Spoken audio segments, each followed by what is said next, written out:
I want to talk to you about something that has nothing to do with any specific stock. No ticker, no chart, no financial model.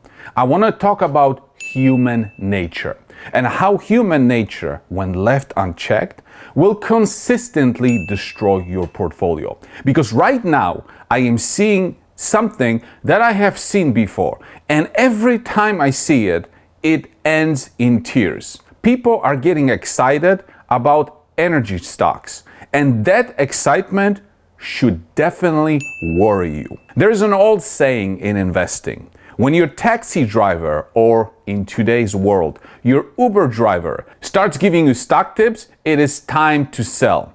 When the person cutting your hair tells you what to buy, when your neighbor who hasn't opened a brokerage account in 10 years suddenly wants to talk about oil prices over the fence, that's not a buying signal. That's an exit sign flashing neon. And I'm not saying that these people are dumb. That's not the point. The point is that by the time a trade like this reaches the dinner table, by the time it reaches the barbershop, by the time it's the subject of every financial podcast and every Twitter thread, the easy money is already gone. The people who made real money on the energy stocks weren't buying them last week. They weren't buying them when crude was $90 and climbing. They were buying them when crude was in the 60s. And people thought that energy transition had killed the entire sector for good. They were buying them when analysts were downgrading their names, when ESG exposure was choking off institutional capital, when the narrative was that oil was a dying industry. That's when you buy, not now. Now, when it's 3 inches in front of your face. Let me give you a very recent example. Silver. A few months ago, silver had a moment. You couldn't scroll through financial social media without seeing silver content. Everyone had a thesis. Everyone had a chart.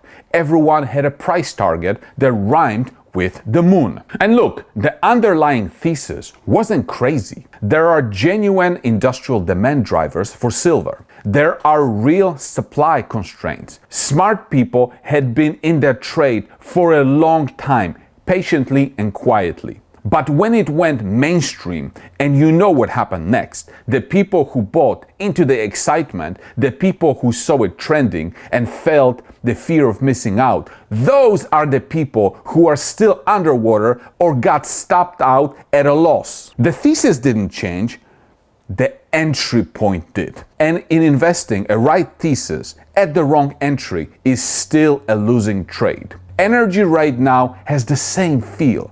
The thesis isn't wrong, but the entry, well, that's a different conversation. The bull case for oil is real. If the Strait of Hormuz closes, and there are serious geopolitical analysts who consider that scenario increasingly plausible, you are looking at one of the largest oil supply shocks in modern history. Roughly 20% of world's seaborne oil transits that strait. A closure, even a partial or temporary one, would be an enormous disruption. I understand why people are excited. I understand why the energy trade feels obvious right now. But here's what the pundits screaming about the supply shock are not talking about. They are not talking about the other side of the equation. They are not talking about what $120 oil, $130, $150 does to the global economy. Oil is not just a commodity. It is an input into everything: transportation, manufacturing, agriculture. Every supply chain on the planet has oil somewhere in the cost structure.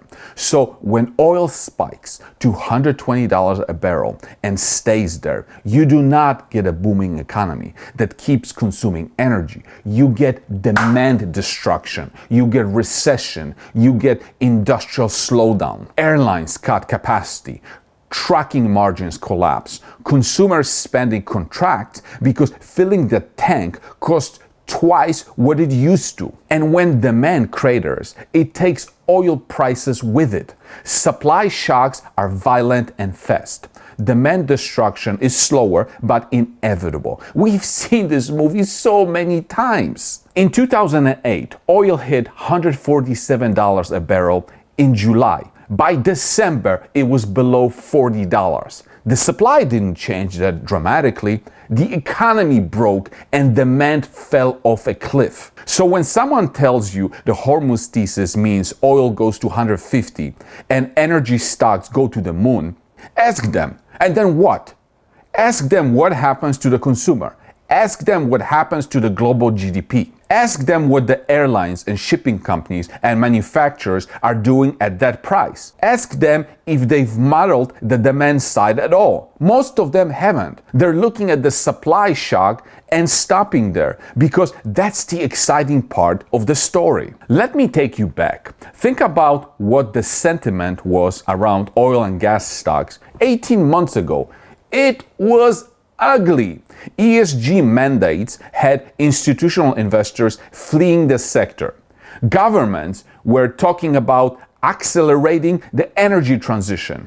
Major banks were pulling financing from new fossil fuel projects. Analysts were questioning whether these companies even had a future. The narrative was deeply hostile. And quietly, without anyone on financial Twitter making a fuss about it, the best energy companies were generating enormous free cash flow, paying down debt, buying back stock, and raising dividends. The businesses were in the best shape they've been in years, but the sentiment was so negative that nobody wanted to touch them. That was the time to buy. Not because you were predicting a war, not because you had a Hormuz thesis, simply because the price was disconnected from the business quality in the wrong direction. Pessimism was priced in. You had a margin of safety. Now, contrast this to today. Optimism is priced in. The thesis is in every newsletter, every conversation. The stocks have already made the run. And now the question you need to ask yourself is, where's the margin of safety? It doesn't exist. Look, I'm not here to tell you that energy stocks will definitely fall from here. I don't know that, and nobody does, no matter what they tell you. But markets can stay irrational longer than your patience holds out. What I'm telling you is this: the conditions that make for great investments are not present in a sector that everyone is talking about. Great investments are made in discomfort. They are made when the thesis is lonely, when the stock is cheap because the narrative is bad, when buying it feels simply embarrassing to mention at dinner. The Hormuz story might play out, the supply shock might be real, but price matters, entry matters, and the margin of safety that separates a great investment from an expensive speculation, that matters most of all. Don't let the story that's 3 inches in front of your face distract you from what the price is telling you. The best trades I have ever seen were the quiet ones, lonely ones that felt wrong before they felt right. This one doesn't feel lonely anymore.